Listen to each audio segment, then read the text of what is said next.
გამარჯობა ძვირფასო მეგობრებო, მე თენგო ომანიძე გახლავართ. დღეს პარასკევია და ჩვენი სტუდიის ეთერშია გადაცემა ანალიტიკა, რომელსაც დღეს მე გავუძღვები და გვაქვს სიახლე ერთგვარი. ცოტა არ იყოს ექსპერიმენტული, თუმცა საინტერესო სიახლის დანერგვას გეგმავთ, რომ ჩვენს ეთერებში, კონკრეტულად პარასკევის ეთერში იყოს ინტერაქტივი, როდესაც თქვენ გექნებათ შესაძლებლობა დარეკოთ, დაუსვათ შეკითხვა ჩვენ სტუმარს, ან გამოთქვათ თქვენი მოსაზრება. ინტერაქტივის ნომერია 500 504 106 და ეს ნომერი ჩაირთვება გადაცემის მეორე ნახევარში, ხოლო დღევანდელ სასაუბრო თემად, მით უმეტეს, როდესაც პირველი ეთერი გვაქვს ასეთი ინტერაქტივი, შევარჩიეთ, ვეცადეთ, რომ შეგვერჩიეთ მაქსიმალურად აქტუალური თემატიკა და ამისთვის გადავწყვიტეთ, რომ სამართლებრივ საკითხებზე გქონდეს დღეს დისკუსია. ამისათვის მოვიწვიეთ იურისტი, პრაქტიკოსი, ადვოკატი თემურ მამასახლისი. მოგესალმებით თემურ, დიდი მადლობა გადაცემაში სტუმრობისთვის. მოგესალმებით თენგო. მაყურებლისთვისაც კიდევ ერთხელ განმარტავ, დღევანდელ ჩვენი ეთერი მიეძღვნება სწორედ სამართლებრივ საკითხებზე მსჯელობას და დისკუსიას და თქვენ საშუალება გექნებათ პირდაპირ ეთერში დარეკოთ და ასეთი საკითხებზე თქვენი შეკითხვა დაუსვათ ადვოკატს, რომელიც მოგცემთ კვალიფიციურ, ასე ვთქვათ, კონსულტაციას ამ საკითხში, რასაც ყოველ შემთხვევაში რაც ამ ფორმატში იქნება ბუნებრივია შესაძლებელი.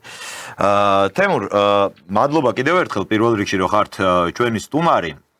ზოგადად კანონი არის ისეთი საკითხი, რომელიც ქართულ ენაზე იწერება მართალია, საქართველოს მოსახლეობისთვის იწერება, მაგრამ თუ არ არის ადამიანი აი კანონთან, კანონშემოქმედებით საქმიანობასთან ან სასამართლოსთან მაინც ესე ახლოს გავლილი და არა აქვს ამასთან შეხება, რთულია ხოლმე იქ დაწერილი ტექსტები გავიგოთ და ზუსტი ასე ვთქვათ პროცედურულ დონეზე გავიგოთ რა არის საჭირო, რა მოქმედების განხორციელებაა კანონიერი და რა არის უკანონო. ამიტომ ხშირად იქნება ხოლმე პრობლემები და ალბათ იურისტებიც იმისთვის არსებობენ, რომ ასეთ დროს ადამიანებს დაეხმარონ. მაგალითად, აი ერთი ასეთი თემა, რაც დღეისათვისაც მათ შორის არჩეული გვაქვს სასაუბრო თემად და ბოლო პერიოდში გახდა აქტუალური, ეს არის ქონების გადასახადის შესახებ დაწყებული მითქმა-მოთქმა საზოგადოებაში, სოციალურ ქსელებში, ალბათ ჩვენი ძვირფას მაყურებელიც ნახავდა ვიდეოებს, როდესაც საუბრობენ დეკლარაციის შესწავლის აუცილებლობაზე, ქონების გადასახადის გადახდის აუცილებლობაზე და რჩება ისეთი აღქმა, რომ თითქოს ამ მხრივ რაღაც კანონმდებლობა შეიცვალა და დღეს გახდა ეს საკითხები აქტუალური. აი მოდი რომ განვმარტოთ ზოგადად რა ტიპის გადასახადზეა საუბარი და მართლაც არის თუ არა ამ მხრივ კანონმდებლობა შეცვლილი. პირველ ყოვლისა მოგესალმებით თენგო, მივესალმები მაყურებელს, დიდი მადლობა სტუდიაში მოწვევისთვის. რაც შეეხება შეკითხვას. სამი თაობის საგადასახადო კოდექსი გვაქვს ბოლო პერიოდის 1997 წლის საგადასახადო კოდექსი, 2004 წლის საგადასახადო კოდექსი და მიმდინარე კოდექსი ახლა რაც გვაქვს. სამივე კოდექსით დიფერენცირებული გადასახადი, ქონების გადასახადი 40,000 ლარს ზემოთ შემოსავლების ზემოთ მიღებული შემოსავლები დროს ფიზიკური პირის საქართველოს მოქალაქის ფიზიკური პირი წევრების შემოსავლები 40,000 ლარს ზემოთ იბეგრება უძრავი ქონება ფიზიკური პირის საკუთრებაში არსებული უძრავი ქონებები იბეგრება ქონების გადასახადით. ეს ასე იყო სამივე საგადასახადო კოდექსის. რამდენია ეს ბეგარი არის უძრავი ქონებების საბაზრო ღირებულების 1%-ით იბეგრება სახელმწიფო ბიუჯეტში. და ეს ეხება იმ შემთხვევაში, თუ პირის წლიური შემოსავალი არის 40,000 ლარი.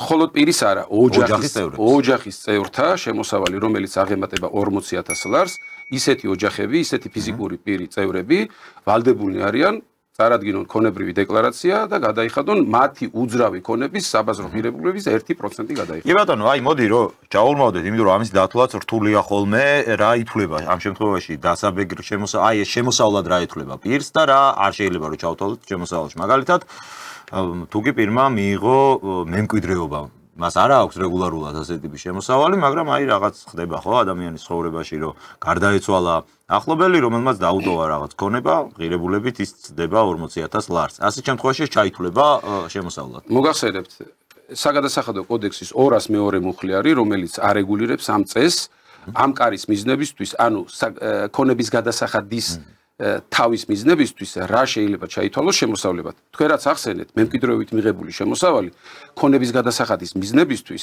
არ ჩაირთვება. ანუ ეს არ იბეგრება ესეთ ტიპის შემოსავალში ამ კარის მიზნებისთვის, ანუ ქონების გადასახადის დაბეგრვის მიზნებისთვის არ ითვლება დასაბეგრ შემოსავლად. თუმცა თითქმის ყველაფერი, აი თქვენ რაც ახსენეთ, მაგის გარდა აბსოლუტურად ყველაფერი შეიტანება, მათ შორის ხელფასი, პენსია, უცხოეთიდან ემიგრანტების მიერ გამოგზავნილი გზა, შედის. აბსოლუტურად ყველაფერი ჩაირთვება შემოსავალში, ოჯახის პირთა შემოსავალში, რომელიც უნდა დაიბეკრო 40,000 ლარის გადაცილების შემთხვევაში აუცილებლად უნდა უძრავი ქონებები 1%-ით უნდა მან საინტერესოა, იმიტომ რომ აი მე როგორც მახსოვს და თუ ასე არ არის, სამეწარმეო საქმიანობიდან მიღებულ შემოსავალზე უნდა იყოს საუბარი და აი გზავნილი რატო ითვლება ახლა სამეწარმეო შემოსავლად ასე თუ ნებისმიერი შემოსავალი ეს ეწერია საგადასახადო კოდექსში 202 მუხში, რომლის მიხედვითაც რეგულირდება ეს საკითხი და კანონი ასე ამბობს და ვალდებულები ვარ ჩვენ კანონის მოთხოვნებს დავემორჩილოთ. საინტერესოა აი ეხლა რატო გახდა თქვენ თქვით რომ კანონის რედაქცია არ შეცვლილა ის როგორც იყო თავიდან შემდეგ მოხდა განახლება თუმცა აი ამ ნაწილში კონკრეტულად რომ ეს 40,000 ლარიანი ნიშნული არსებობს ამ მხრივ არ მოხდა რა ცვლილება აი რატო გახდა აქტუალური მაშინ ეხლა მეც მახსოვს ეხლა ეს კანონი მაგრამ აი წარსულში როდესაც პირი იხდიდა ქონების გადასახადს ის მართლა ყველა ფიქრობდით რომ უი რა მდიდარია ქონების გადასახადის გადახდა უწევს ამ ადამიანს ესე იგი რაღაც სერიოზული ქონება აქვს დაგროვილი დღეს ეს თითქოს რა რიგით მოქალაქეებსაც ძალიან ბევრს ვიცი რომ შეეხო ეს კანონი რას უნდა დაუკავშიროთ ეს მე ეს არ არის დრო რომ აიციოს რატო გახდა აქტუალური ეს სამართლებრივი საკითხი ცოტა არ იყოს სამართლებრივი საკითხებს გარშემო მყოფი ამბავია თუმცა მტკიცედ შემიძლია დაგიდასტუროთ და გითხრათ რომ ეს რეგულაციები არსებობდა სამივე თაობის საგადასახადო კოდექსში ეს უკვე პოლიტიკის ნაწილია, სახელმწიფო პოლიტიკის ნაწილია, აღმასრულებელი ხელისუფლების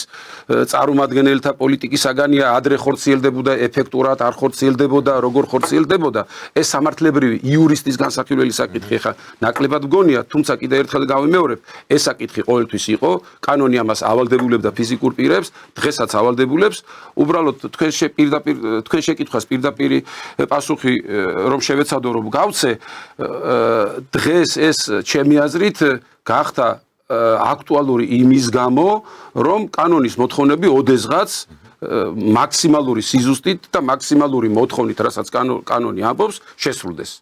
ეს შემიძლია მხოლოდ და მხოლოდ კი ბატონო, რა თქმა უნდა, ხა იურისტის საქმე და ფუნქცია არ არის. მხოლოდ და მხოლოდ იურისტის თვალიდან დანახულით შემიძლია გესაუბროთ. ეს განუმართავთ ამას მოქალაქეებს ამ შემთხვევაში ჩვენ რა თქმა უნდა არ აგვაქვს იმაზე საუბარი. იურისტის შეფასება არ ჭირდება იმას, აი რამდენად სამართლიანია ეს კანონი, ანუ სამართლოა ჯობია. ეს ცალკე განხილვის საკითხია და ეს უფრო პოლიტიკოსების და ანალიტიკოსების საკითხები შეიძლება იყოს, რასაც ეხა თქვენ ბრძანებთ. იმიტომ რომ ხო ბუნებრივია ხა 2010 წელს მიღებულ კანონში 40,000 ჩაიწერა, მაშინ ეს დიდი ფული იყო. დღეს ეხა ამხელა შემოსავალი პრინციპში საშუალო თუმცა შემიძლია ბოდიშგიხთით გაწყვეტინებ, თუმცა შემიძლია დაგეთანხმოთ იმაშიც, რომ 10 და 15 წლის წინათ 40,000 ლარის ეკვივალენტი დოლარში თუ შეიძლება აი წიაღსვლებში ეკონომიკურ და ფინანსურ წიაღსვლებში რომ არ ჩავიდეთ 40,000 ლარიანი შემოსავალი 10 წლის წინ იყო სხვა კოეფიციენტით გამოსახული დოლართან მიმართებაში დღეს არის უფრო ნაკლები და ეს 40,000 ლარიანი შემოსავალი ინფლაციასთან დაკავშირებით რა თქმა უნდა უფრო ნაკლებ სყიდველუნარიანია ვიდრე ადრე იყო და მაგ კუთხით გეთანხმებით რომ შესაძლებელია იყოს და იდგეს საკითხი გონივრული ციფრი არა 40,000 ლარი, არამედ გაცილებით უფრო მეტი, ვიდრე 40,000 ლარია. თუმცა მე ვერ გეტყვით ახლა, როგორც იურისტი, რა ციფრი შეიძლება იყოს რაციონალური დღეს, საიდანაც შეიძლება დაიწყოს ათვლა ქონების გადასახადის დაბეგვისთვის. ამისთვის და ალბათ პარლამენტი მეთოდოლოგიები, საგადასახადო კანონმდებლობის მეთოდოლოგიის სამსახურები არსებობს, არიან მეცნიერები, ეკონომისტები, ფინანსისტები, რომლებიც უნდა გადახედონ ჩემი აზრით ამ საკითხს და დაადგინონ ახალი ციფრი უნდა დადგეს ჩემი აზრით თამაში გეთანხმებით რა.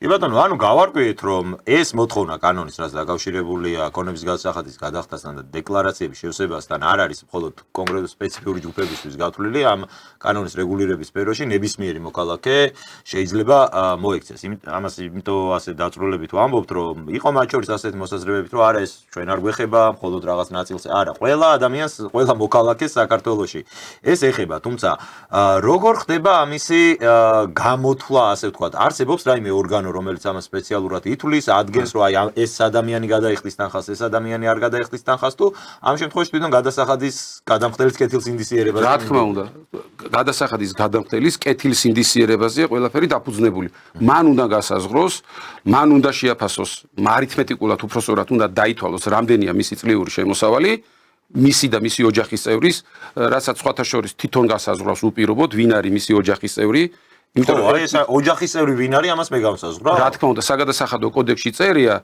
რომ პირის ოჯახის გადასახადია ეს და ოჯახის ფიზიკური პირი წევრების გადასახადია, ქონების გადასახადი და საგადასახადო კოდექსის მიხედვით თვითონ პირი განსაზღვრავს, ვინ არის მისი ოჯახის წევრები, რომლებიც საერთო სამეურნეო საქმიანობას უძღვებიან. ეს ორი პირობაა ერთად რა, ანუ უნდა იყოს ოჯახის წევრი და ისინი ერთად ეწევიან სამეურნეო საქმიანობას და მათი შემოსავლები, როდესაც გადაცდება 40,000 ლარს, შემდეგ უნდა იყოს უძრავი ქონება, უძრავი ქონება, მათ საკუთრებაში არსებული უძრავი ქონებების საბაზრო ღირებულებიდან აღებული 1% უნდა იქნეს გადახდილი სახელმწიფო ბიუჯეტში. თუმცა ამას თვით გადასახადის გადამხდელი აკეთებს, მაგრამ იმ შემთხვევაში თუ კი ის ამას ასე არ გააკეთებს, როგორც კეთილი სინდისიერი გადამხდელი, ამ შემთხვევაში შესაძლებელია აღმოჩნდეს რისკის კრიტერიუმების ქვეშ, რომლის მიმართ შესაძლებელია დაინიშნოს გასვლითი საგადასახადო შემოწმება, კამერალური საგადასახადო შემოწმება და ამის მიხედვით შესაძლებელია საგადასახადო ორგანომ იმივიდეს, შემოწმება ჩაუტაროს და თუ კი ის არ აკეთებს ამას როგორც კეთილი სინდისიერი გადამხდელი, მის მიმართ გავრცელდება, აღმოაჩენენ მის ძირითად გადასახადს და შესაბამისად, რა თქმა უნდა, გავრცელდება სანქციაც და საურავიც. კი ბატონო, ზარი გვაქვს ეთერში, პირველი მაყურებელი გვიკავშირდება, შეგვიძლია მოვისმინოთ მისი მოსაზრება. მოგესალმებით, გისმენთ, პირდაპირ ეთერში ხართ, რა შეკითხვა გექნებათ ჩვენ სტუმართან შეგიძლიათ დასვათ. მოგესალმებით ბატონო ზენგო თქვენ და თქვენ სტუმარს. მოგესალმებით. ასეთი კითხვაც არის და უბრალოდ ალბათ მინდა მოგეხმაროთ გარკვეულწილად 40,000 რო დაწესდა გადასახადი მაშინ იმ წელიწადში, იმ პერიოდში ეს იყო დაახლოებით $27,000 ღირებულება დოლარში. შედავთ დოლარიზაცია ყველაფერი დოლარზეა მიგული აბსოლუტურად ყველაფერი საკონელი საღიდული მაღაზიაში სახლები ინები ჯარიმების როგორც ვატყობ და ისო ქვეყანა ხოთ რეპრესიის რითმით სამწუხაროდ ამ მიმართულებით და ესე იგი მაშინ იყო $27,000 დღეს ეს თანხა წარმოადგენს $14,000 კი ბატონო და უნდა ითქვას რომ აი ასაკმო დიდი ხონის პატრონები დღეს საქართველოში როგორც წესი არიან არსაკიანი ადამიანები და ახლა თუ არ ჩავთვლით ახლა ახალ მილიონერებს რომლებიც გააჩნდნენ ქვეყანაში წყობის შესვლის შემდეგ ესე იგი და ამას ებევა ის ქონება რომელიც ამ ადამიანებს გააჩნდია თუ აი იმ პერიოდში ღირდა დაახლოებით თქვათ მართლაც შეიძლებოდა გლდანში თქვათ 4 ოთახიანი ბინის ყიდა $10,000 მაშინ ეს 4 ოთახიანი ბინა გლდანში ის დაახლოებით ალბათ ერთი $80,000 მაინც. კი ბატონო, სულ მინიმუმ. სხვა ხალხი მის მომატებულია. ესე იგი ეს ორმაგი ტვირთი აწება დიდ ადამიანებს, რომლებიც საპენსიო ვაზახს უახლოვდებიან არიან უკვე. ეხლა მეორე მომენტის ებჯინება აი ამ საკითხს კიდევ. ეს არის განბაჟების საკითხი. უკვე $300 უნდა რომ უნდა განაბაჟო საქონელი, რომელიც მაშინ იმ პერიოდში, როცა ეს $300 დაარსდა განბაჟებისა საქონელზე იყო დოლარში გამოსახული, იგი დაახლოებით იყო $170-180. დღეს ეს თანხა წარმოადგენს დაახლოებით გაითიშა სამწუხაროდ, თუმცა გასაგებია მათ შორის მეორე ნაწილი შეკითხვისაც, რაც ბატონს აინტერესებდა, პირველ რიგში ვთქვათ, რომ დიახ 2010 წელს, როდესაც იქნა კანონის ეს რედაქცია მიღებული და ჩაიწერა $40,000 ლარი, ასე ვთქვათ, ქონების გადასახადის გადახდის მინიმალურ საზღვრად. ეს მაშინ მართლაც იყო ბევრად უფრო დიდი და მოცულობით თანხა და უფრო მსყიდველუნარიანობითი, ასე ვთქვათ, მოცემულობა ადამიანისთვის, ვიდრე არის დღეს. თუმცა მე მგონი ისე გვიკავშირდება. მაყურებელი კვლავ შეგვიძლია განვაგრძოთ საუბარი და თავად დაასრულებს. დიახ, გისმენთ. უკაცრავად ჩემგან დამოუკიდებელი მიზეზის გამო გაითიშა. კი ბატონო, გისმენთ. დღეს ეს არის დაახლოებით $105,000 განბაჟების საკითხზე ვლაპარაკობ რა. და ახაც არავინ ათიკობს იმას რომ ეს ძირითადად ეხლა ამ გადასახადს იწიან ახალგაზრდები, რომლებიც კარგად არიან შედარებით კომპიუტერთან და განბაჟების პროცედურა საკმაოდ გართულებულია Amazon-ზე და ასეთ ქვიან საიტებზე, ისინი ახერხებენ. მაგრამ თუმცა ახალგაზრდების შემოსავლების საკითხი აქვს პრობლემური და ამაზე ყიდულობს ამ საიტზე ყიდულობს ეს ახალგაზრდა, რომელსაც საკმაოდ დაბალი შემოსავალია. თუ ასაკიანია, მასთვის განბაჟების საკითხი ძალიან რთული მოსაგვარებელია თუ დამეწუნებით. კი ბატონო.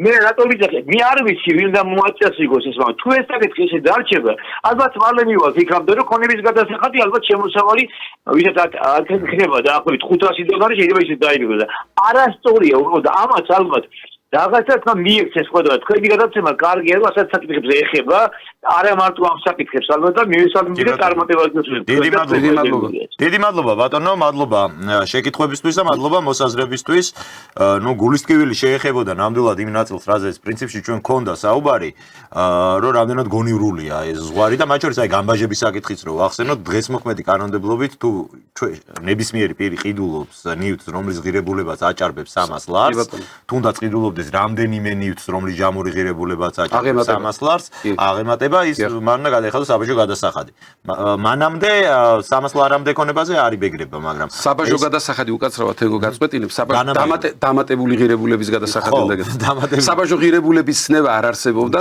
დღეს საბაჟო გადასახადისთან გაიგივებული უпростоრად დღეს იმპორტის გადასახადთან გაიგივებული არის საბაჟო გადასახადი ანუ იმპორტის გადასახადია თქვენ რასაც გულისხმობთ ეხლა თორე პოპულარულ ენად გამბაჟებას გამბაჟება და გამბაჟების დროს დამატებული ღირებულების გადასახადია პირველი ზოგადად პოპულარული და ყველაზე პირველი გადასახადი რაც უწევთ ხოლმე მოქალაქეებს როდესაც საქართველოში იმპორტის სახით საქონელი ჩამოვა. ეს არის 300 ლარზე მეტი ღირებულების. ამ შემთხვევაში აი სრულად დავეთანხმები ჩვენს რესპონდენტს რომ ძალიან ისეთი ზღვარია ეს 300 ლარი თავის დროს შეიძლება რაღაცა თანხას არ მოადგენდა მაგრამ დღეს აი უბრალო ნივთი რო გამოწერო რომელსაც პრინციპში არა აქ ეხა განსაკუთრებული და ჩვეულებრივი სამომხმარებლო ყოველდღიური ნივთებიც კი ამ ფასის ფარგლებს ყველა ვარიანტში ცდება ხო?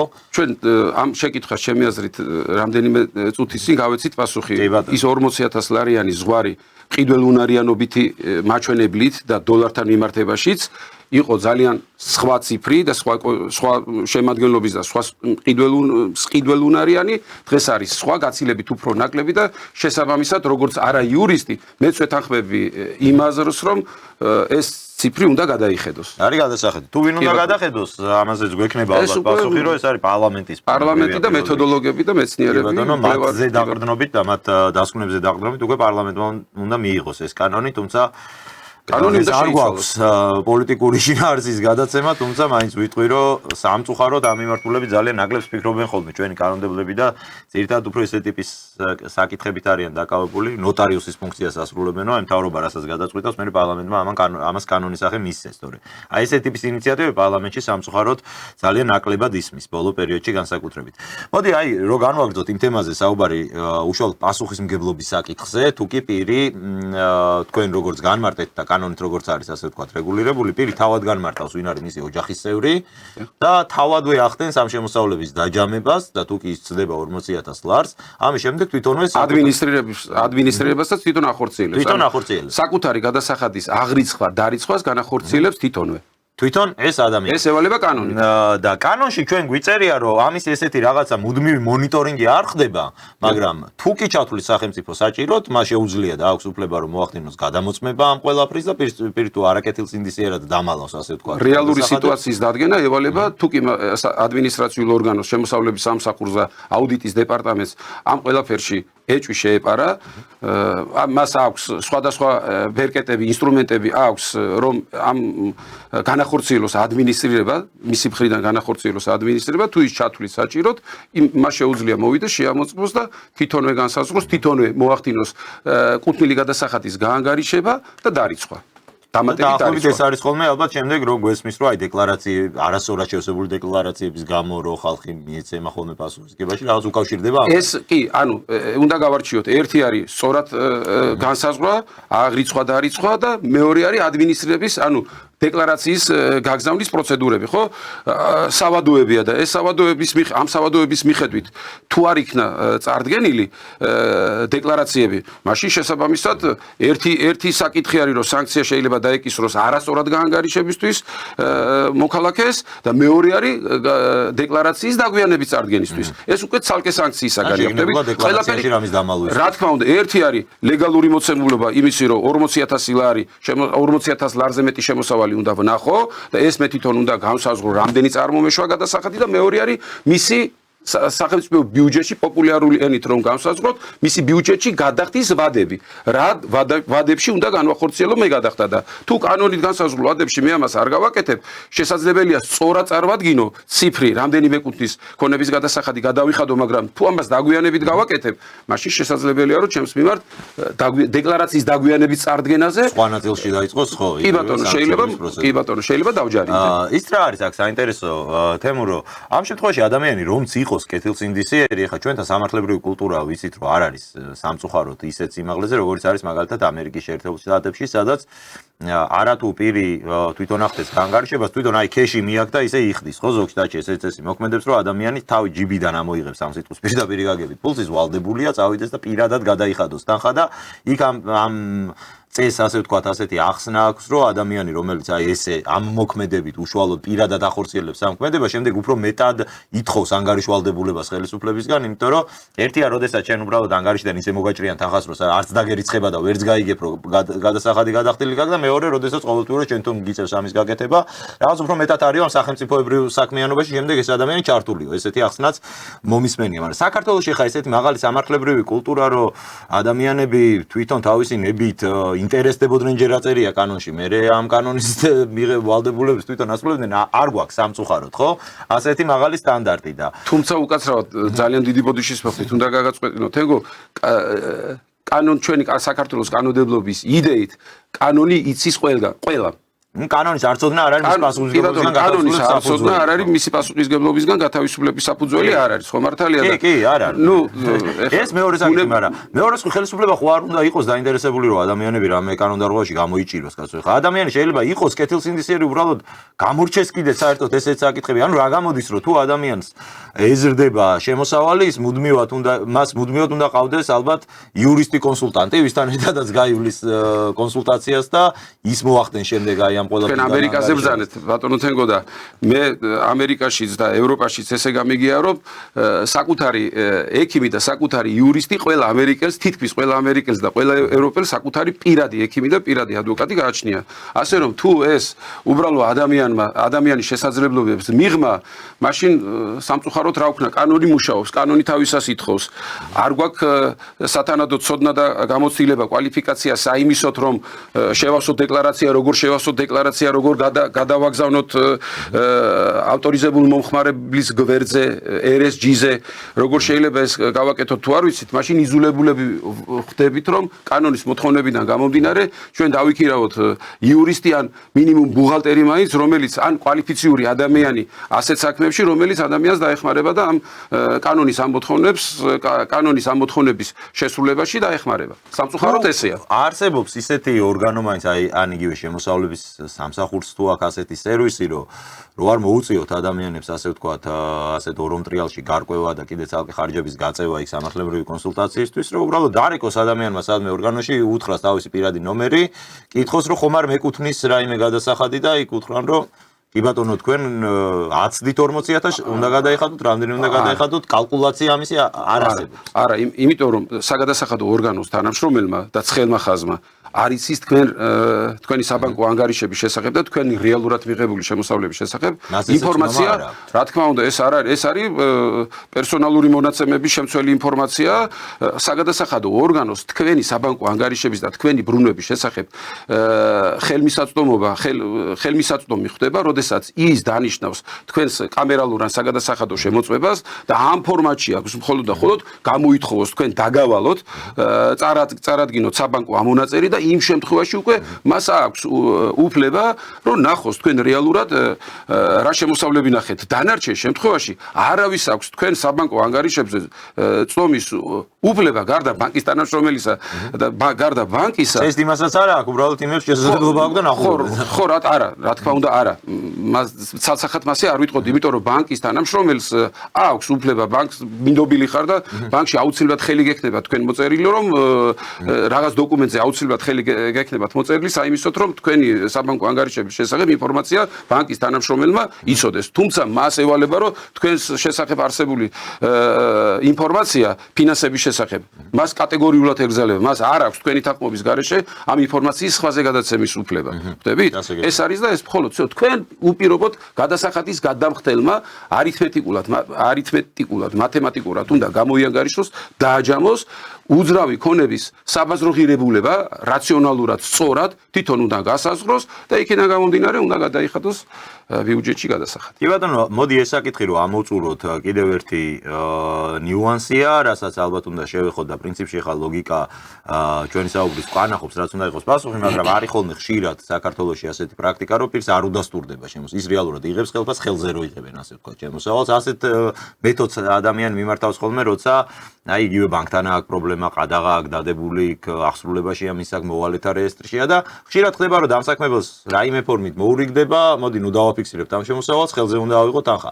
ასეთ შემთხვევაში ეს პატარა ხრიკიც რო ვასწავლოთ ჩვენს ეს მოწოდება შორს შეგან მოწოდება არ არის, მაგრამ თუ ხდება ასეთი რამ, შესაძლებელია ეს პრაქტიკაში ხდება, მაგრამ ეს ამას არა, ეს არ არის კანონიერი. არა, რა თქმა უნდა, ეს კანონის გვერდით სიარული არა გვაქვს საუბარი, უბრალოდ მე პირადად დამისვეს ესე შეკითხვა, რომ აი ხელზე რო ვიღებ ხელფას, ეს სადმე არის მე რეგისტრირება, ამაზე შეუძლიათ რომ მომედაო, რომ გადავიხადე გადასახადი, აი ასეთი ტიპის შეკითხვა. მე გამიცია პასუხი ასეთ დროს, რომ ის რო ხელზე იღებ ხელფას ეს უკვე კანონდარღვევაა. არა, კანონდარღვევა არ არის. ჩვენ გვაქვს ანგარიშტორება ლარში, ნაღდიან, უნაღდო ანგარიშტორება. არა, გულისხმობა არადეკლარირებულად არადეკლარირებული შემოსავლები პრობლემაა. პრობლემაა მაინც რეგისტრირ ვარიანტში და ეს არის არა ამ ქონების გადასახადი ჭრილში, ზოგადად ჭრილში აუცილებლად პრობლემაა მიმიცია ასეთ დროს ადამიანისთვის. გასაგებია. საინტერესო თემა არის. შესაძლებელია მე ნაღდი ანგარიშტორებით ვიღებ ჩემს შემოსავალს, მაგრამ ვალდებულება მაქვს, რომ ეს შემოსავლები მე ჩავრთო ერთობლივ შემოსავალში. შემოსავალში ქონების გადასახადის მიზნებისთვის და ზოგადად საშემოსავლო გადასახადის მიზნებისთვისაც ვალდებული ვარ, რომ ეს შემოსავლები ნაღდი ან უნაღდო ანგარიშტორების ფორმით მიღებული შემოსავლები ჩავრთო ჩემს ერთობლივ შემოსავალში და იქიდან დავდებო. გასაგებია. მოდით კიდევ ერთ საინტერესო თემა გვაქვს მონიშნული, ეს უკვე უშუალოდ შეიძლება ჩვენი მაყურებლების ყოველდღიურ საჭიროებებს ნაკლებად შეეხებოდეს, მაგრამ ქვეყანაში მიმდინარე პროცესებიდან გამომდინარე შეიძინა ამ ყველაფერმა აქტუალობა. გულისხმობ ბინადრობის ნებართვების გაცემის წესი და საკითხები, რომელიც უკავშირდება უშუალოდ ემიგრაციას, მიგრაციას, ჩვენს ქვეყანაში ქვეყნის ან მოქალაქეობის არ მქონე პირთა ყოფნის სტატუსს, სამართლებრივ სტატუსს და რა ხდება აი ამ ასეთი ნებართვის მინიჭების საფუძველი, თუმცა მე მგონი ზარი გვაქვს ეთერში და ჯობს რომ უპასუხო და შემდეგ გადავიდეთ უკვე ახალ თემაზე სასაუბროთ. მოგესალმებით, ზარი თუ არის ეთერში შემოვიყვანოთ. გამარჯობათ, მოგესალმებით. გამარჯობა. ისმენთ გამარჯობა. დიდი მადლობა ასეთი გადაცემისთვის. და აი უბრალოდ რასაკითხებს მინდოდა საუბარი, თქვენ ალბათ ნაწილობრივ ამაზე დაიწყეთ ახლა ლაპარაკი და უბრალოდ მაინტერესებს რომ მესმის იურიდიულ ჭრილში შეიძლება უფრო მეტი ჩვენ ინფორმაცია ვერ გავიგოთ ისე როგორც იურისტებმა იციან, მაგრამ აი ზუსტად ბინადრობის საკითხზე და აი ამ არაბების და აი ამ ჩვენთვის რაც არის დღეს პრობლემა ამ საკითხზე გვინდა ჩვენც კონკრეტულად გავიგოთ ზუსტად როგორ არის ან რას ნიშნავს მაგალითად თუ როგორც ჩვენ გვეუბნებიან და გუშინ მოვისმინეთ საერთოდ ხელისუფლების წარმომადგენლების მხრიდან რომ აქო კიდევ უფრო გავამკაცრებს სიტუაციას, მაგრამ ჩვენ ვიცით რომ დღეს არსებული კანონი არსებობს ბინადრობის მიღება გაუადვილდება ადამიანს თუ $100,000-ზეა საუბარი, $100,000 ქონებას შეიძენს ან ბინას ან არ ვიცი ეს მიწაა თუ რაღაც, მაგრამ ჩემი მეზობლები ახლა მაგალითად აი ჩვენ სამეზობლოში დიდი ღომში ვინც ცხოვრობ, დიდი ღომში მაგალითად იყო ასეთი ფაქტი რომ დაახლოებით 4 წლის უკან აი ირანელები როცა აი შემოვიდნენ თქვა კი ბატონო ბიზნესმენები დავარქვათ და მე სახლები აშენდა იმ სახლებში რომელიც ირანელმა აშენა სადაც მე ირანელები შევიდნენ $100,000 არც იყო ბინები, მაგრამ $100,000 მეტი კი იყო და უკვე ბინადრობებით მოვიდნენ. მე იმიტომ რომ ეს მეზობელი მე ვინც დავინახე რომ შევიდა იუსტიციის სახლში შემხვდა ბატონო.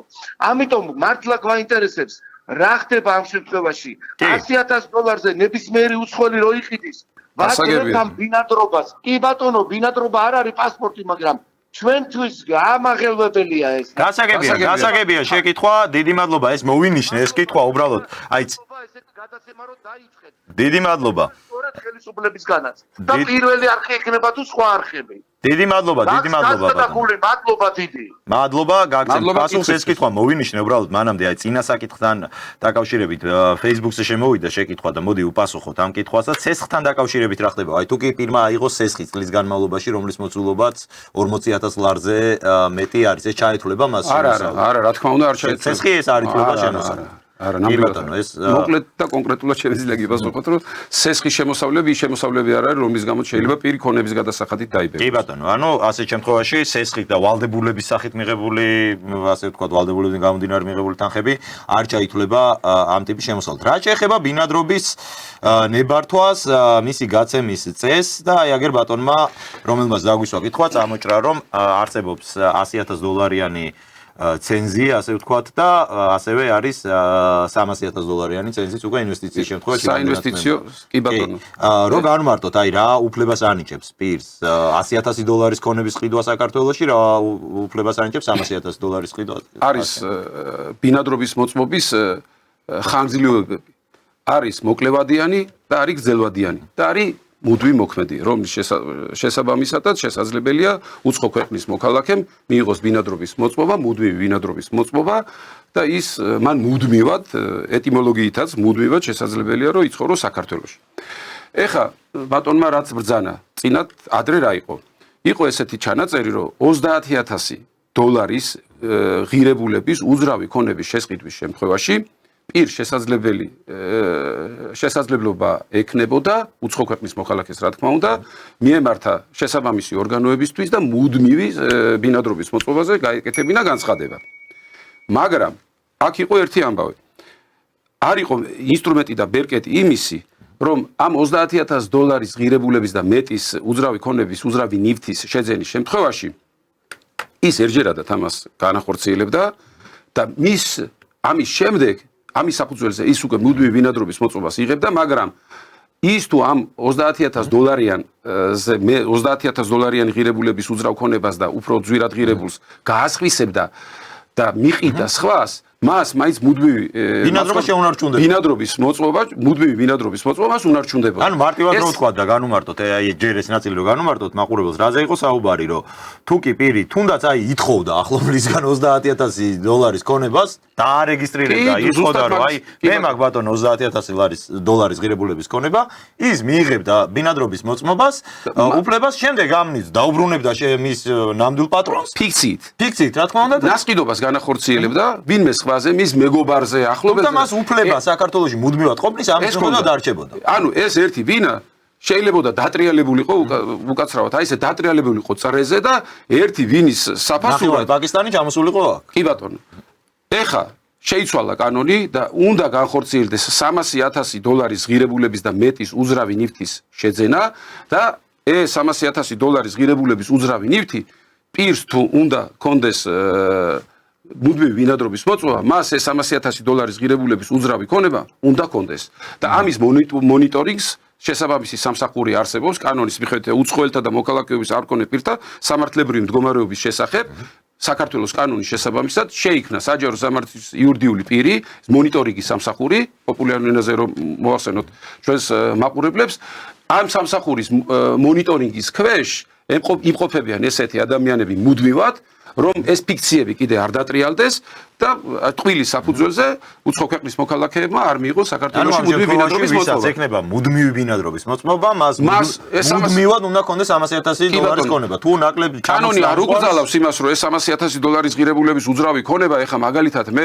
აღარ მომეწონა და უკეთეს შესაძლებლობა გამიშთა, რომ $500,000 ღირებულების ან მილიონის ან რა ვიცი, განსაზღვრელი ღირებულების უძრავი ქონება შევიძინო, მაგრამ ამას თავისი პროცედურები აქვს, ამ პროცედურების განხორციელების საფუძველზე შესაძლებელია ეს გავყიდო და ვიყიდო ახალი, ოღონ იმ სააგენტოსთან შეთანხმებით, რომელიც ამაზე მონიტორინგს ახორციელებს და კი ბატონო, შესაძლებელია, მაგრამ მინიმუმ $300,000 ღირებულების უძრავი ქონება უნდა კონდეს, რომ მუდმივი ბინადრობის მოწმობა მიიღოს. ეს გასაგებია. საინვესტიციო ბინადრობის ეს არის მუდმივ მოქმედთან დაკავშირებით. საინვესტიციო სენეტრო არსებობს დროებითი ბინადრობის მოწყობებიც, ეს უფრო გავრცელებული. ეს არის სასწავლო ბინადრობის მოწყობები არის სამუშაო ბინადრობის მოწყობები არის, რომელსაც თავისი მოკლევადიანი და საშუალებადიანი ხანგრძლივობა გააჩნიათ და მათ შორის აი $100,000 თუ სწორად მახსოვს 100 და 150-მდე გაზარდა. $150,000 კი ბატონო. ქონების ფლობაც არის ამ შემთხვევაში. კი ბატონო.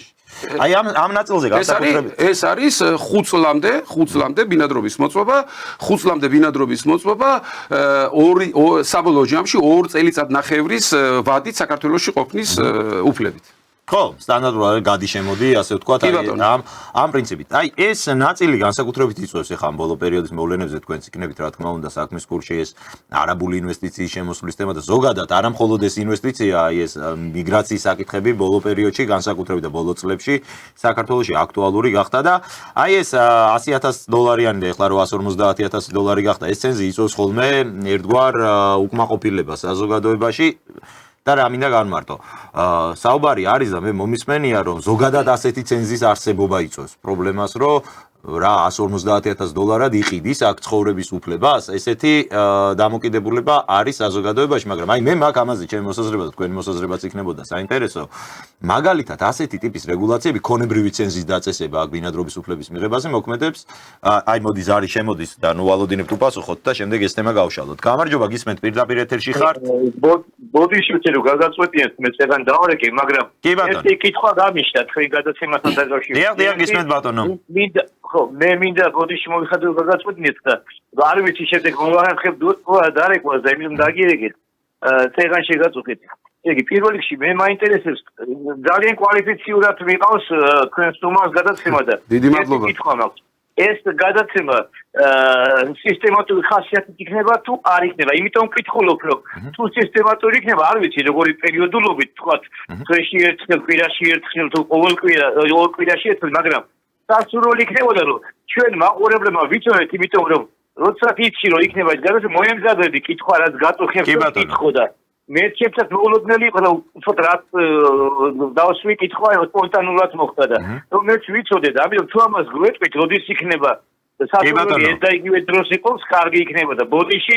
დიდი მადლობა, პირიქით, უმეტესი მადლობა ამ გამოხატული ინტერესისთვის. რაც შეეხება გადაცემა იქნება თუ არა რეგულარული, ეს აი პირდაპირ კავშირშია იმასთან დაკავშირებით, რასაც თქვენი მეორე ზარი ეძღვნებოდა, ჩვენი დიდი სურვილია, რომ ამას კონდეს რეგულარული სახე, კერძოდ კვირაში ერთხელ პარასკევს 4 საათზე იქნება ინტერაქტივი ჩვენს ეთერში, ესეთი სურვილი გვაქვს. თუმცა აი რამდენად გრძელვადიანი იქნება, ეს სწორედ დამოკიდებულია უკვე მაყურებლის ჩართულობაზე, იმიტომ რომ ინტერაქტივი გესმით, რასაც გულისხმობს, ეს არის ორმხრივი პროცესი, როცა არა მხოლოდ ჩვენ მიყვავს გადაცემა, არამედ მაყურებელიც უშუალოდ არის ჩართული. თუ იქნება მაყურებლის მხრიდან გამოხატული ინტერესი და ესეთი ჩართულობა, როგორზეც ეხლა თქვენ უშუალოდ მეორეჯერ დარეკეთ უკვე დღევანდელ ეთერში და სხვა მაყურებლების მხრიდანაც იქნება ესეთი მოთხოვნა, რა თქმა უნდა, ჩვენი სურვილია, რომ ყოველ პარასკევს 4 საათზე ყოველ შემთხვევაში ეხლა რაღაც პერიოდი ნამდვილად გვექნება ამ ფორმატის გადაცემები. რამდენად გაგრძელდება, შევხედოთ, იმედი გვაქვს, იმიტომაც ვთქვით გადაცემის დასაწყისში, რომ ექსპერიმენტული, ასე ვთქვათ,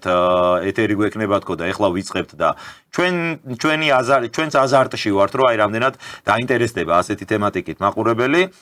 თქვენი ზარი გვაძლევს ოპტიმიზმის საფუძველს და დიდი მეც რომ გავაგრძელებთ აი ზუსტად ამ ფორმატში.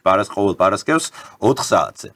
რო დაუბრუნდეთ ბინადრობის მოწმობის საკითხებს, ქონებრივ ცენზზე ვსაუბრობდით, რომ რამდენად სწორია ქონებრივი ცენზის მოთხოვნა, ასე ვთქვათ, და რამდენად სწორი იქნება მოთხოვნა, რომ საერთოდ გავაუქმოთ ასეთი ცენზი. მე მაგალითად მოვიყვანე შვეიცარიის მაგალითს, სადაც მოქმედებს ასევე მიგრაციის დროს ასეთი კანონმდებლობა, რომ იქაც ითხოვს სახელმწიფო დასაბუთებას ქონების, რომ პირი არის ნამდვილად პირს აქვს გარკვეული ქონება, თუმცა ამას აქვს თავისი მიზეზი და აი ხა თუ ვინც არის ევროპაში, ვისაც უწევს მოგზაურობა და აგვეთანხმება, რომ შვეიცარია დანარჩენი ევროპისგან რადიკალურად განსხვავდება მიგრაციული კრიზისის ფონზე, რომ შვეიცარიაში ბევრად ნაკლებად დგას ეს კრიზისი და ერთ-ერთი მთავარი განმაპირობებელი ზუსტად ეს არის, რომ შვეიცარია ყველას კი არ უშვებს თავის ქვეყანაში, უშვებს საზოგადოების მიგრანტების მხოლოდ იმ ნაწილს, რომელსაც გარკვეული სოციალური სტატუსი აქვს და მთლად უქონელი და უპატრონო და იგი სირიდან გამოქცეული არ არის. ასეთი ცენზის არსებობა ჩვენს გვიცავს ასეთი მიგრაციული ტალღებისგან. მიგრანტთა 95%, რომელიც მოდის აღმოსავლეთის ქვეყნებიდან, არის სრულიად უქონელი, მოდის ოჯახთან ერთად, არანაირი თანხა მას არ გააჩნია, არანაირი საარსებო პირობა არ გააჩნია და ერთადერთი მიზანი აქვს, რომ დაცხოვრდეს სადმე, რომ იქ დაიწყოს და იქ მიიღოს ლეგალური ცხოვრების უფლება და აი ესეთი ტიპის მიგრაციული ტალღები რო არ მივიღოთ, ამისთვის არსებობს. ხო ალბათ ეს კონებრივი ცენზი დაწესებული. ალბათ შინაგანად ეხა რაც ბრძანეთ ეგო მაგაში მინდა რომ დაგეთანხმო აუცილებლად თუმცა მე როგორც პრაქტიკოსი იურისტი და მოქმედი ადვოკატი ვარ მოწვეული დღეს ამ გადაცემაში და მაინც უპრიანი იქნება ჩემგან მხოლოდ სამართლებრივ საკითხებზე გავაკეთო ჩემი ინტერპრეტაციები განმარტოთ როგორია კი ბატონო რეგულაციები რას გთხოვენ ჩვენ კანონმდებლობის ვიდრე ჩემი დილეტანტური ანალიტიკა შემოგთავაზო თქვენ და თქვენს მაყურებელს ამისთვის ბოდიშგიხთი რა თქმა უნდა მაინც დავრჩები ჩემს პოზიციაზე რომ როგორც იურისტმა ჩემი პროფესიული ნიშნით გავცე შეკითხვას პასუხი ძალიან სასიამოვნოა თუმცა დარწმუნებული ვარ მომავალში მოვახერხებთ რომ შემოგიტყუოთ ხოლმე ასეთ დისკუსში ზარი გვაქვს ისე ეთერი და ზარი გვაქვს ეთერში შემოვიყვანოთ მაყურებელი მოგესალმებით მადლობა რომ გვიკავშირდებით მოგესალმებით ბატონებო მოგესალმებით ხა გაისვა კითხვა ბინადრობის შესახებ აი არაბები რაღაცა ეს აქტუალური პოლიტიკური საკითხი რაც არის მე პირიქით მექნება კითხვა აი ძალიან ბევრი საქართველოს მოქალაქე ან ყოფილი მოქალაქე რომელსაც ჰქონდა თავის დროს საქართველოს მოქალაქეობა ხო რომელმაც რაღაც სხვა ქვეყანაში წავიდა ან მიიღო დაკარგა და ასე შემდეგ ხო არის ასე შემთხვევები და ჩემს სირგულოვაც არის ხო იმიტომ გირეკავთ კონკრეტული შემთხვევისგან გამომდინარე ხო და ამ ადამიანს აქვს რა ქვია პრობლემა აქვს საქართველოს მოქალაქის დაბრუნების სურვილი აქვს და ვერ იბრუნებს იმიტომ რომ ნუ სასამართლოში ერთხელ მეორეჯერ მესამეჯერ მაგრამ თემა ის არის რომ სასამართლომ წარმოადგინა რაღაცა ეგრეთ წოდებული უსაფრთხოების სამსახურის რაღაცა დაშკნა რომელსაც არ აცნობენ კონკრეტულ პირს რა წერია ამ დაშკნაში უბრალოდ ამ დაშკნის საფუძველზე ამბობენ რომ თქვენ რაღაცა ვერ მოგენიჭებათ საქართველოს მოქალაქეობა და ძალიან ბევრი არის ესეთი რა ქართველი ეროვნებით ქართველი არაბზე არ არის საუბარი ან რუსზე ან თურქზე არა ამ შემთხვევაში არის საუბარი ქართველ ადამიანზე რომელსაც აქვს ეს პრობლემა ძალიან ბევრს საქართველოში და ეს რამდენად სამართლებრივად სწორია რამდენად შეუძლია სახელმწიფოს ქართველს ეროვნებით აქ დაბადებულს თავის დროზე აქ გაზრდეს და მერე წავშულს ესე მოექცეს რომ არც კი განუმარტოს თუ რატომ არ აძლევს საქართველოს მოქალაქეობას და ასე შემდეგ. ეგ რამდენად სამართლიანია ეს ერთი ეს ალბათ პოლიტიკური შეფასება, მაგრამ სამართლებრივად რამდენად სწორი ნორმაა. თუ არა ესეთი ნორმა. დიდი მადლობა. არა მხოლოდ მოქალაქეობას ბინადრობის მოწმობის გაცემის დროსაც მოქმედებს ეს, როდესაც უსაფრთხოების სამსახურის დაწყვნა არის აუცილებელი, ხო პირის? კი ბატონო. გასაგებია შეკითხვა წეგან ვახსენეთ უცხოელთა და მოქალაქეობის არ მქონე პირთა სამართლებრივი მდგომარეობის შესახებ კანონი. დიახ. ამ კანონს აქვს ჩანაწერი მე-18 მუხლი, რომლის მიხედვითაც სახელმწიფო უსაფრთხოების სამსახურებს შეუძლიათ წარმოადგინონ დასკვნა, ცნობა, რომლის მიხედვითაც პირი შესაძლებელია მიჩნეულ იქნეს საქართველოში ცხოვრებისთვის არასასურველად. სამწუხაროდ კანონის ჩანაწერი არსებობს და ლეგიტიმური საშუალება ჩვენ ადმინისტრაციულ ორგანოებს სამწუხაროდ თუ საბედნიეროდ კიდევ ვერ მოგახსენებთ ამას, იმიტომ რომ კიდევ ერთხელ გავიმეორებ, მხოლოდ ვცდილობ რომ შრალად კანონის ენით ვისაუბრო და რასაც კანონის რეგულაციები გვავალდებულებს ჩვენ, იქიდან გამომდინარე იყოს ჩემი პასუხებიც, სამწუხაროდ კანონში ესეთი ჩანაწერი არის. თუმცა მოდი აი ამ საკითხზე ცოტა სადაო საკითხები შემოვიყვანოთ. მე მაგალითად აი მქონია ესეთი პრაქტიკა, როდესაც პირს უარი ეთქვა საქართველოში ბინადრობის უფლებაზე. ოღონდ საუბარი არის პირზე, რომელიც საქართველოში ისეთი აქტის საფუძველზე, რომელიც ეხება უშუალოდ პირს ეხება, მაგრამ მისი გაცნობა სასამართლოშიც კი არ შეიძლება. აი მაყურებლისთვის რომ იყოს გასაგები, როგორ кейსზე გვაქვს საუბარი. ეს დაუშვებელია, მაგრამ სამწუხაროდ ესეთი პრაქტიკა და უზენაეს სასამართლოს გადაწყვეტილებები, რომელმაც ერთგვაროვანი პრაქტიკა ესეთი ტიპის საკითხებზე დაადგინა, სამწუხაროდ გვაქვს და ამის მიხედვით იხილება სამართლიანი კი არა, რამდენად კონსტიტუციური შეიძლება იყოს. მე სასამართლოზე დავაყენე ეს საკითხი და მაშინაც მოსამართლემ ზუსტად ისე გამიმართა, როგორც ეხა თქვენ განმიმარტავთ, მაგრამ მაინც რო უთხრათ, აი მაყურებელს საუბარი იყო ადამიანზე, რომელიც დაიბადა საქართველოში, გაიზარდა ოჯახი აქ ყავს. თუმცა მან სხვა ქვეყნის რაღაც მიზეზის გამო მიიღო სხვა ქვეყნის მოქალაქეობა. სხვა ქვეყნის მოქალაქეობის მიღების გამო ჩვენს კონსტიტუციაში მოქალაქეობა შეუწყდა. არგავს საქართველოს მოქალაქეობას. მოქალაქეობა შეუწყდა, თუმცა საუბარი არის სომხეთის მოქალაქეობაზე არ ეგონოს ვინმეს რომ რაღაცა სადმე გადაიხვეწა ეს ადამიანი, ვინაიდან სომხეთში ჯანდაცვის ასე ვთქვათ სერვისები არის ბევრად უფრო კარგად დაფინანსებული სახელმწიფოს მხრიდან იმ მომენტში ყოველ შემთხვევაში ვიდრე ჩვენს ქვეყანაში. ეს ადამიანი ეთნიკურად არის სომეხი, აქვს იქ კავშირები, მიიღო იქაური მოქალაქეობა, ჯანდაცვის სერვისი მიიღო, მკურნალობა ჭირდებოდა, ჩვენი ქვეყანა არ პატრონობს ესეთ ადამიანებს და სომხეთი იზოლებული გახდა დაეტოვებია საქართველოს მოქალაქეობა და მიიღო სომხეთის მოქალაქეობა. ამ შემთხვევაში მე იყო რაზე საუბარი, ეს ადამიანი მოქალაქეობის დაბრუნებას კი არ ითხოვდა, ამაზე ეთქვა უარი. ბინადრობის უფლებას ითხოვდა, რომ მუდმივი საცხოვრებელი ადგილი საქართველოში მაქვს, აქ მყავს მეუღლე, აქ მყავს შვილები, აქ დავიბადე, აქ გავიზარდე და უბრალოდ ჩემს სახლში მინდა ვიცხოვრო და მიიღო უარი ბინადრობაზე. და როდესაც ეს გავასაჩივრეთ, სუსიდან მოვიდა დასკვნა სასამართლოში, რომ ჩვენ თვლით, რომ ამ ადამიანის საქართველოში ყოფნა არის მიზან შეუწონელი. რეალური მიზეზი ჩვენ ვიცოდით, რაც იყო. ეს ხდებოდა მიხეილ სააკაშვილის პერიოდზე გვაქვს ჩვენ საუბარი. ამ ადამიანმა თავისი სახლი მაშინ დაუთმო ქართულ ოცნებას ოფისად.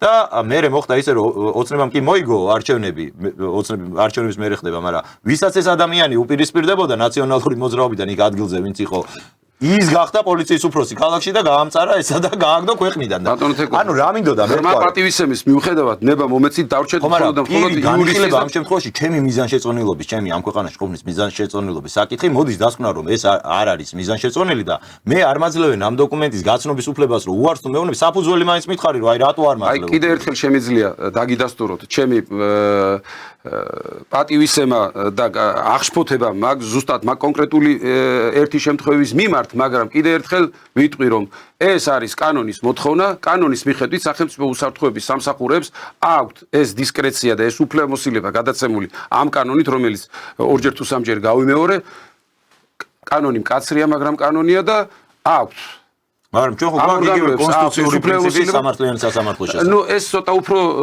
ფართო არის მესმის. ფართო ამბავია, წიაღსვლები ჭირდება, უფრო სიღრმისეული წიაღსვლები ჭირდება ამას და ამას დასაბუთება ჭირდება, რომ საკონსტიტუციო სასამართლომ პრაქტიკა შეცვალოს და ნორმატიული შინაარსი ამისი შეცვალოს და გასაგები და ცხადი გახადოს. ეგ ამაში შეიძლება გეთანხმებოდეთ, მაგრამ სამწუხაროდ დღეს ის მოცემულობა გვაქვს, რომ უზენაეს სასამართლო, რომელიც ერთგვაროვან პრაქტიკას ადგენს ხოლმე სხვადასხვა საკითხებზე და მათ შორის ამაზეც უკვე დამკვიდრებულია მისი პრაქტიკა, აი ამ პრაქტიკის მიხედვით იხილება საკითხები და რა ვქნათ. კი ბატონო, 10-20 წუთი დაგვრჩა და შეგვიძლია გამოვიყენოთ აი იგივე მოქალაქეობის მინიჭების პროცედურებზე, საერთოდ ეს მინდა განმარტოთ, რომ რამდენად არის ერთმანეთთან კავშირში ბინადრობის უფლება და მოქალაქეობა. ხშირად ეს საკითხები მე სპეკულაციისაგანიც მინახავს, რომ გამოდებენ ბინადრობის მოწმობას და ხედავთ რამდენ ადამიანს იღებს მოქალაქეობას ამ სათაურით აწერენ. ეს სხვადასხვა რამ არის? რა თქმა უნდა, მოქალაქეობის მიღების შემთხვევაში უკვე ის სრულფასოვანი წევრი ხდება ჩვენი საზოგადოების, საქართველოს სრულფასოვანი მოქალაქე ხდება, უბრალოდ მაგ არის პასიური და აქტიური საარჩევნო უფლების მქონე, მერე მან გარკვეული პერიოდი საქართველოში უნდა იცხოვროს, რომ შემდეგ არჩევნებში როგორც არჩევით თანამდებობაზე მონაწილეობა მიიღოს და ასე შემდეგ. ხო ეს ბარიერები არის. მაგას უკვე მე საარჩევნო კოდექსი არის. საარჩევნო კოდექსი კი ბატონო. და ეს სხვა განხილვის საკითხია, თუმცა საქართველოს მოქალაქეა სრულფასოვანი მოქალაქე ხდება და ის ჩვეულებრივი უფლებებით სარგებლობს, როგორც მეც და თქვენ. თუმცა აი რამდენად სწორია იმისი მტკიცება, რომ პირს როდესაც ანუ აი მაგალითად 100,000 ადამიანს პირობითად მიენიჭა ბინადრობის უფლება, რამდენად არის ეს ბინადრობა როცა აქვს მინიჭებული, რამდენად ნიშნავს ეს იმას, რომ ეს 100,000 ადამიანი უეჭველად 100,000 მოქალაქე გახდება მე ამ ქვეყანაში. ჩვენი კანონმდებლობის მიხედვით 100,000 კაცს ყველა კონკრეტულ ინდივიდუალურ შემთხვევაში შესაძლებელია ჰქონდეს მიიღოს ან ვერ მიიღოს საქართველოს მოქალაქეობა. ამისაც საერთოდ სხვა კრიტერიუმები კი ბატონო, რაც თქვენ ახსენებთ და ის სხვა კანონმდებლობის მიხედვით გასარჩევის საკითხია. კი ბატონო, გასაგებია და კიდევ ერთი საკითხი, რა უფლებები ეზღუდება, თუ შეგვიძლია ესეთი რამ გამოვყოთ, ასე ვთქვათ, არის თუ არა კანონში გამტკიცებული ან არსებობს თუ არა ასეთი ჩამონათვალი, აი რა უფლება შეიძლება იყოს ბინადრობის უფლების მქონე პირისთვის, რომელიც ლეგალურად საქართველოში იმყოფება, რაიმე უფლება შეზღუდული აქვს მას თუ არა ქონების ყიდვის შესახებ, რაიმე შეზღუდვა აქვს თუ არა გადაადგილებაზე, გასაგებია რომ არ ექნება სამუშაოზე მოწყობის მუშაობის ჩვეულებრივად როგორც სრულფასოვანი მოქალაქე, გარდა იმისა რომ ის არჩევნებში ვერ მიიღებს მონაწილეობას, გარდა ამისა მას აქვს არათუ მუდმივი ან დროებითი ბინადრობის მოწყობის აღების შემთხვევაში მას უძრავი ქონება შეიძინოს. დღეს საქართველოში უძრავი ნივთი, უძრავი ქონება ზოგადი დეფინიციაა და უძრავი ნივთი, უძრავი ქონება ჩვენი მაყურებლისთვის პოპულარული ენით რო ვისაუბროთ, ნებისმიერს აქვს საქართველოში შეიძინოს უძრავი ნივთი, გარდა არასასოფლო-სამეურნეო დანიშნულების მიწის ნაკვეთისა. არასასოფლო-სამეურნეო დანიშნულების მიწის ნაკვეთი და მასზე დამაგრებული, ანუ მასზე არსებული შენობა ნაგებობები ნებისმიერ მოქალაქეს შეუძლია შეიძინოს საქართველოში.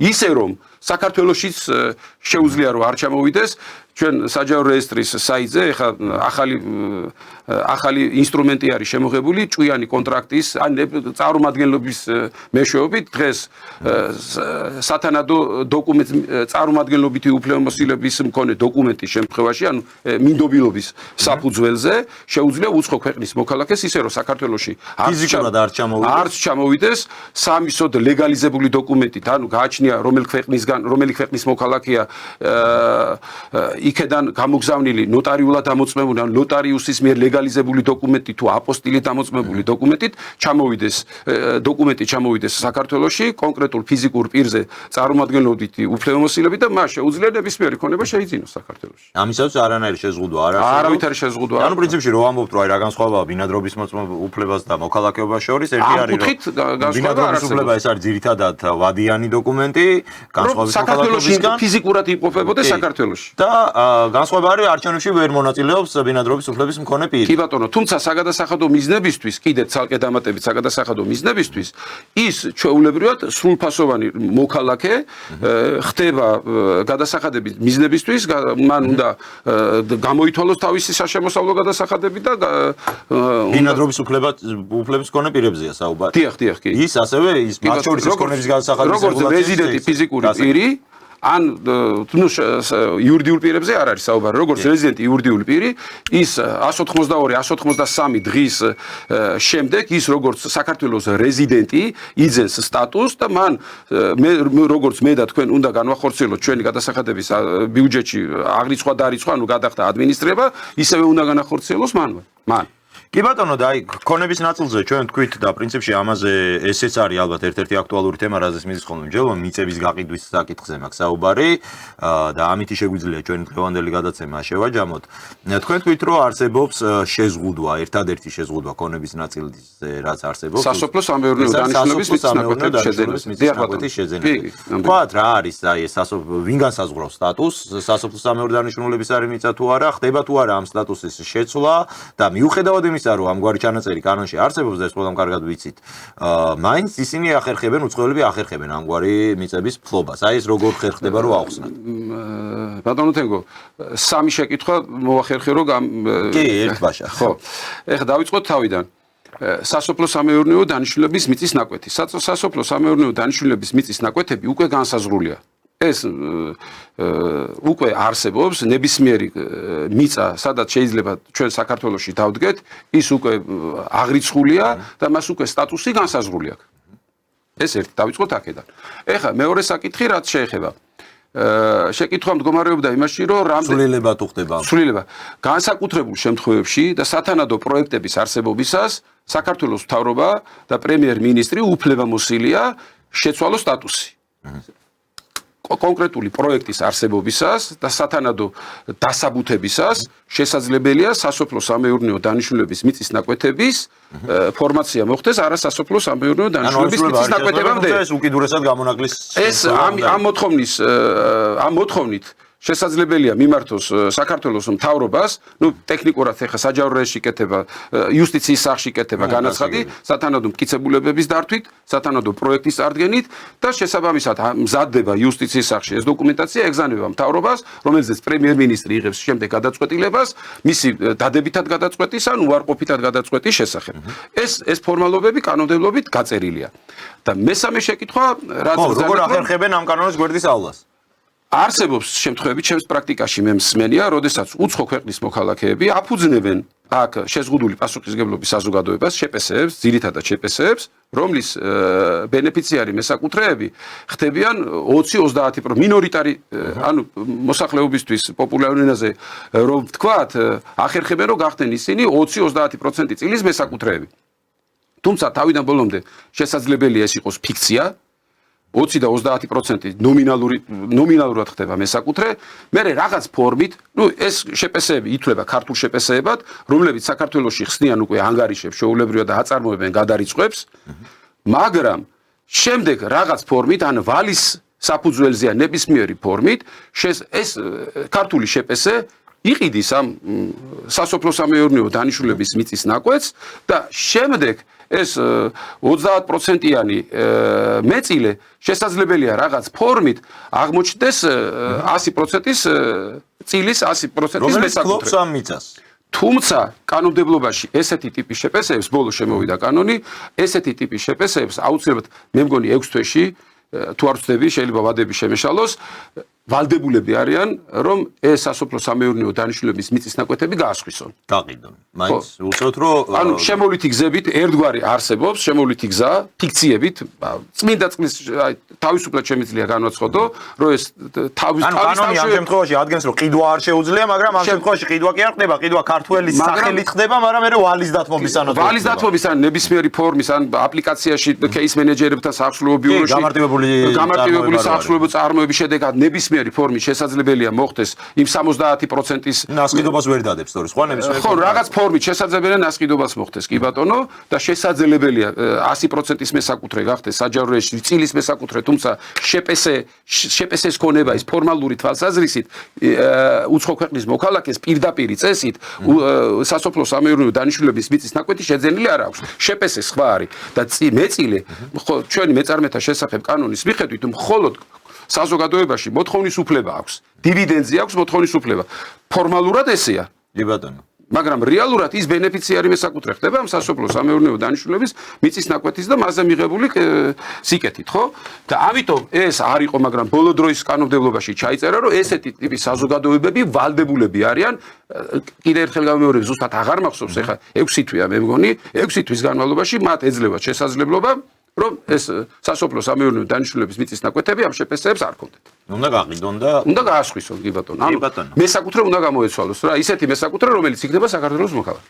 გასაგებია ამ შემთხვევაში მე გადავა მეორე წრეზე წავა ესაფიორა, მესამე წრეზე წავა ესაფიორა და ასე ხდება ხოლმე შემდეგ რომ მაინც ფლობენ ამ მიწის ნაკვეთებს. დიდი მადლობა მინდა გადაიხადოთ თემურ. მადლობა თქვენ მოწვევისთვის, მონაწილეობისთვის. დიდი მადლობა. ძალიან საინტერესო გამოვიდა ჩვენი საუბარი და რაც ყველაზე მნიშვნელოვანია, იმედი მაქვს რომ მაყურებლისთვისაც ყოველ შემთხვევაში პირველ ეთერში უკვე რამდენიმე ზარი შემოვიდა, იყო სოციალურ ქსელში დასმული შეკითხვების და ეს ნიშნავს რომ მართლაც როგორც ჩანს ეს ფორმატი იქნება საინტერესო ჩვენი მაყურებლისთვის მე იმის ვიტოვებ რომ მომავალშიც არაერთხელ გვექნება თქვენთან საუბრის და თქვენი კონსულტაციის შესაძლებლობა. მადლობ წარმატებებს გისურვებ. დიდი მადლობა თქვენ. შეგახსენებთ რომ ჩვენი გადაცემის სტუმარი იყო იურისტი, პრაქტიკოსი, ადვოკატი თემურ მამასახლისი. ჩვენ საუბრობდით სამართლებრივ საკითხებზე, კანონის განმარტებაზე, იმ წესებზე, რაც არის კანონმდებლობით ასე ვთქვათ, ჩვენს კანონმდებლობას მიეკუთვნება და ხშირად არის ხოლმე ჩვენი მაყურებლებისთვის გაუგებარი ან შეიძლება მათ კონდეთ ნაკლები ცოდნა ჩვენ შევეცდებით რომ მომავალშიც ასეთი ტიპის საკითხები შევარჩიოთ დისკუსიისთვის და თქვენს მოგიწოდებთ რომ ჩაერთოთ ხოლმე ჩვენს ინტერაქტივში. დიდი მადლობა, დაგემშვიდობებით, ორშაბათამდე კარგად ბრძანდებოდეთ.